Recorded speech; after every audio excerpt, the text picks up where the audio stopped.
حضرت عائشہ رضی اللہ تعالیٰ عنہ فرماتی ہیں کہ جب ابر آندھی وغیرہ ہوتی تھی تو حضور اقدس صلی اللہ علیہ وآلہ وسلم کے چہرہ انور پر اس کا اثر ظاہر ہوتا تھا اور چہرے کا رنگ فاق ہو جاتا تھا،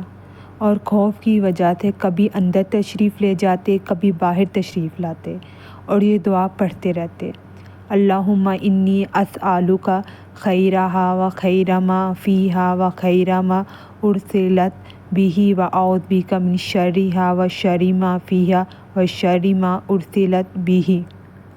جس کا ترجمہ ہے: یا اللہ، اس ہوا کی بھلائی چاہتا ہوں اور جو اس ہوا میں ہو، بارش وغیرہ، اس کی بھلائی چاہتا ہوں، اور جس گھر سے بھیجی گئی ہے اس کی بھلائی چاہتا ہوں۔ یا اللہ، میں اس ہوا کی برائی سے پناہ مانگتا ہوں، اور جو چیز اس میں ہے اور جس گھر سے یہ بھیجی گئی ہے اس کی برائی سے پناہ مانگتا ہوں۔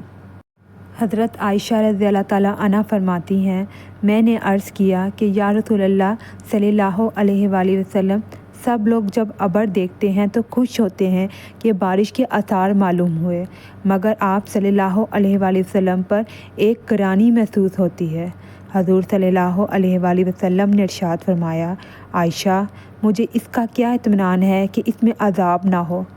قوم عاد کو ہوا کے ساتھ ہی عذاب دیا گیا تھا، اور وہ ابر کو دیکھ کر خوش ہوئے تھے کہ اس ابر میں ہمارے لیے پانی برسایا جائے گا، حالانکہ اس میں عذاب تھا۔ اللہ کا ارشاد ہے: فَلَمَّا رَأَوْهُ عَارِضًا مُسْتَقْبِلَ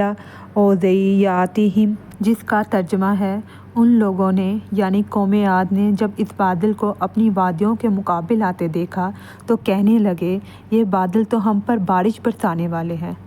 ارشاد خداوندی ہوا کہ نہیں، برسنے والا نہیں، بلکہ یہ وہی عذاب ہے جس کی تم جلدی مچاتے تھے، اور نبی صلی اللہ علیہ وآلہ وسلم سے کہتے تھے کہ اگر تو سچا ہے تو ہم پر عذاب لا۔ ایک آندھی ہے جس میں دردناک عذاب ہے، جو ہر چیز کو اپنے رب کے حکم سے ہلاک کر دے گی۔